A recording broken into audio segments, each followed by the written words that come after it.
তো আজকে এসেছি বাড়িতে, কালকে সানডে, আজকে শনিবার। তো আজকে ওদের থেকে বাড়িতে আসলাম।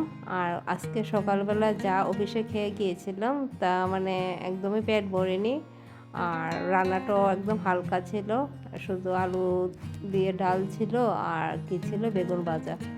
তো আমি একটু ডাইটিংও করছি, একটু কমও খেয়েছিলাম। তারপরে আজকে সারাদিন অনেক জার্নিও গেছে। এক তো অফিস করলাম, অফিস করে এসে আবার আগরতলা এসে একটু ডাক্তার কাছে গেলাম, ওইখানে থেকে এসে তারপর বাড়িতে ঢুকতে ঢুকতে অনেক সময় হয়ে গেছে। আর ডিউরিং জার্নি আমি কোনো কিছুই খাইনি, শুধু একটু জল খেয়েছিলাম।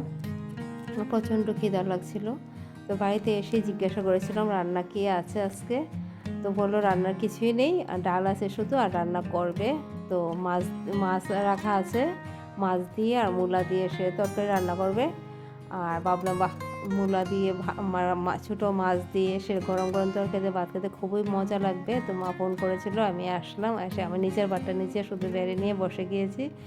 তারপর মা তারা ভাত নিয়ে বসছে, কারণ মা তারা নিচেই বসছে, টিভি দেখতে দেখতে খাবে, আমিও টিভি দেখতে দেখতে খাবো, বাট আমি উপরে বসেছি।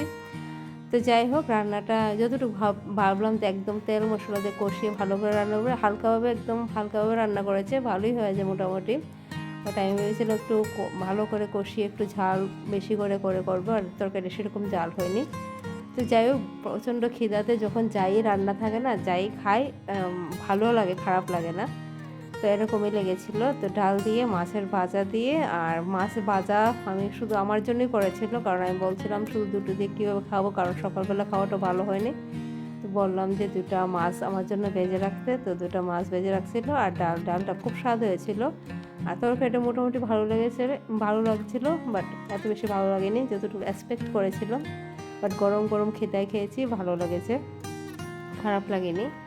তো এখানে আমি ডাল দিয়ে আর মাছের তরকারি দিয়ে আর কি ছিল, আর মাছ ভাজা দিয়ে